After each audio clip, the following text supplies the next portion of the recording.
Welcome to the Good Food Kitchen. I'm Jeremy Dixon from the Revive Cafes in Auckland, and today I'm going to share with you a delicious, healthy, quick dish you can make for your family, a Sri Lankan Balti. To make this dish, you're going to need the following ingredients.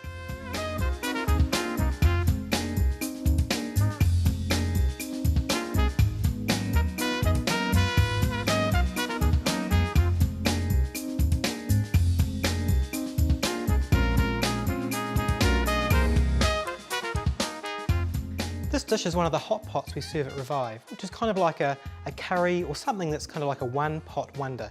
And these are very easy and quick to make because it's basically all about throwing ingredients into one pot and cooking it until it's finished. So to start with these, the best thing to start with is onions. Onions add great sweetness and flavour and a good base to any curry or for this particular Balti. So we're just going to take the skins off. I've already heated up the pan so it's nice and hot and ready to go. And we're just going to just dice these, nothing too chefy about it, just enough so it's relatively semi-finely diced. I'll put a bit of oil in the pan, there we go, nice and hot. And get these underway. This is the part that's going to take the longest, is getting the onions cooked and turning them from that current raw state into something that's really sweet and flavoursome.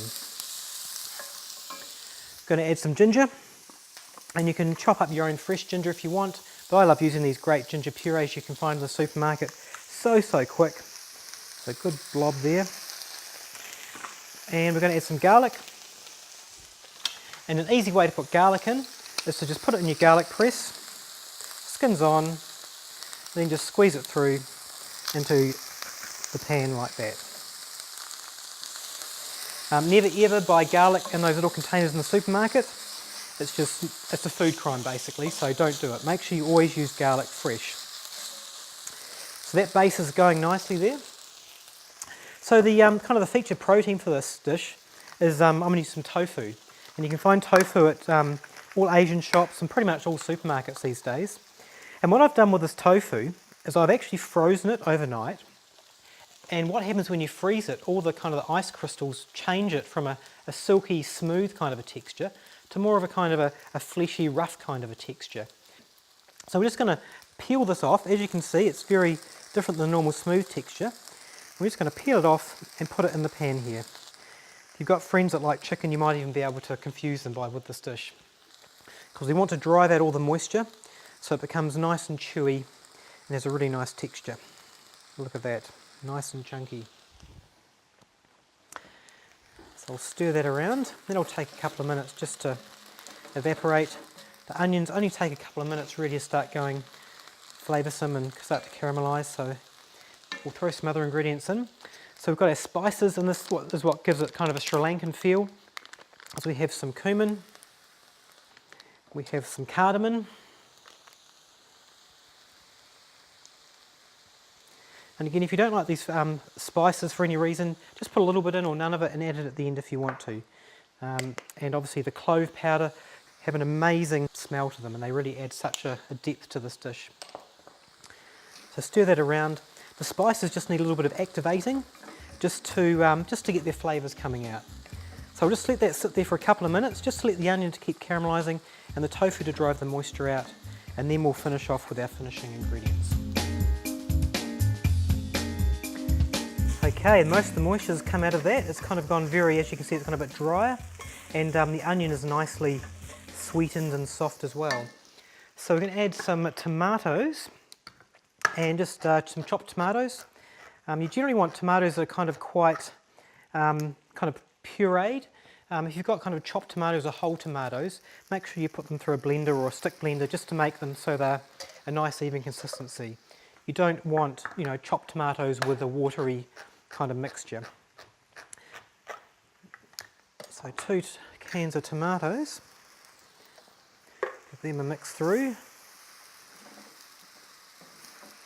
We're going to add some tomato paste, and this just gives it just a bit of extra oomph with the tomato-ness, and a bit of extra thickness as well. So we'll just use 2 tablespoons of that. And we're going to add some honey. Liquid honey is the best because it's just easily to use and it's a great healthy alternative to using sugar. And some salt.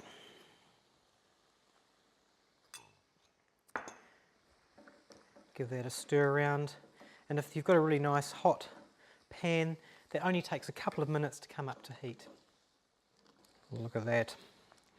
Okay, I've pre-roasted off some pumpkin, so just basically in the oven with a little bit of oil, and this just adds a great texture and great sweetness to it as well, and a little bit of interest. So roasted vegetables in these kind of dishes are always great. So we'll stir that through.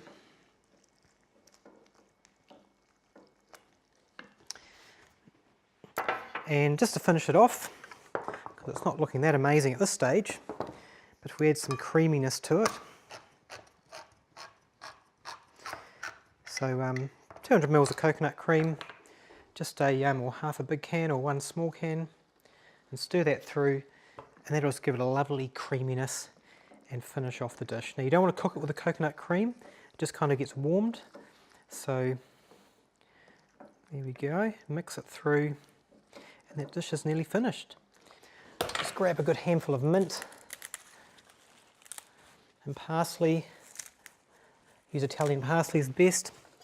Just chop it up relatively roughly. And that dish is now finished, ready to hit the table. And all those flavours and lovely spices with the mint and the tofu will make this a really lovely dish. So you can serve it on rice, quinoa, just as you normally would a curry. But I'd recommend you to give it a try, and it's so easy.